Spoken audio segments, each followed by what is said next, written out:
Hey everyone, today it's March 18th and not only is it my birthday, true story, it is also a release date of the new Java version, Java 24, and in this video I want to cover the most important additions to the language. In this video I only want to cover the JEPs that I found most interesting and relevant, and I'll start and spend more time with the most interesting JEPs and then move on and spend less time with the ones that are less interesting and more specific. So without further ado, let's get started. First up is JEP 483, ahead of time class loading and linking. The goal of this JEP is to improve startup time by making the classes of applications instantly available. This is achieved by monitoring the application during one run and storing the loaded and linked files of all classes in a cache. This will be used in subsequent runs. According to tests that are described in this JEP, the improvements of the startup times were up to 42%, and this of course comes at the cost of storage. You need to store the cached classes somewhere. Then we have JEP 466, the class file API. This JEP was first introduced in JDK 22, and it provides a standard API for parsing, generating, and transforming Java class files. Class files contain the compiled Java bytecode, and the format can change with every Java release, so every 6 months. There are many libraries and frameworks that interact with these compiled class files, and currently a third-party tool is the most used way to do this. But with this JEP, frameworks and tools can use the standardized API, and they will automatically be able to do so when a new JDK is released. JEP 485 Stream Gatherers. So stream gatherers were already available as a preview feature in the previous versions of the JDK, and now they have been released. They allow us to create custom intermediate operations. A good way to think of stream gatherers is that a stream gatherer method is to intermediate operations what a stream collect method with a collector interface is to terminal operations. So an example that was described in the JEP is suppose you take a stream of strings and you want to make it distinct, but the distinctness is based on string length rather than its content. So you can see a example here where there is a distinct by method, and the result will be an array of two strings, one with length 3 and one with length 4, but this distinct by method does not exist.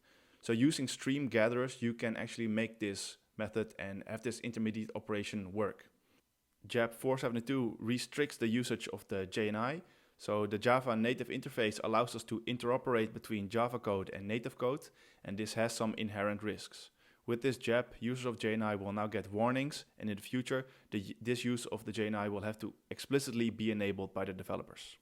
Then we have JEP 479 and JEP 501. With JEP 479, the end of supporting Windows 32-bit is here.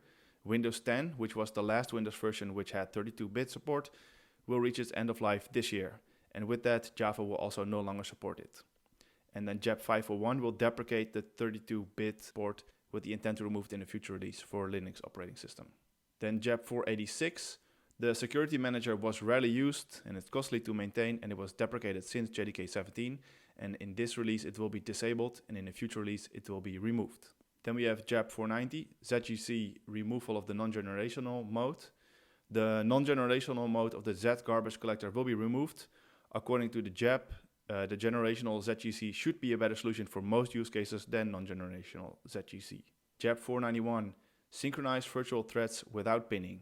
So this feature will improve the scalability of Java code that uses synchronized methods and statements by arranging for virtual threads that block in such constructs to release their underlying platform threads for use by other virtual threads. So this is a JEP that improves the performance when using virtual threads. JEP 493, linking runtime images without JMODs.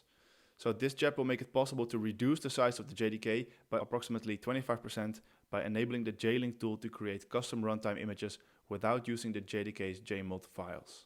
Then we have JEP 496, quantum resistant module lattice-based key encapsulation mechanism.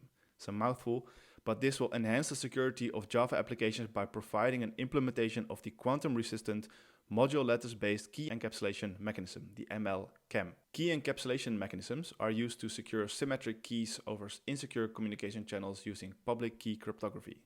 ML-KEM is designed to be secure against future quantum computing attacks. And paired with this, we have JEP 497, quantum resistant module lattice-based digital signature algorithm. This will also enhance the security of Java applications, but it will do this by providing an implementation of the quantum-resistant model lattice-based digital signature algorithm, ML-DSA. Digital signatures are used to detect unauthorized modifications to data and to authenticate the identity of signatures. ML-DSA is designed to be secure against future quantum computing attacks. And then the last jab, 498, with the release of this one, a warning is issued at runtime on the first occasion that any memory access method in SUN-MISC Unsafe is invoked.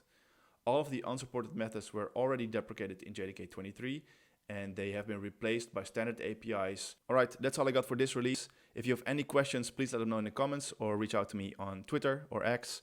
I plan to release a video soon with all the major features between Java 21 and 24.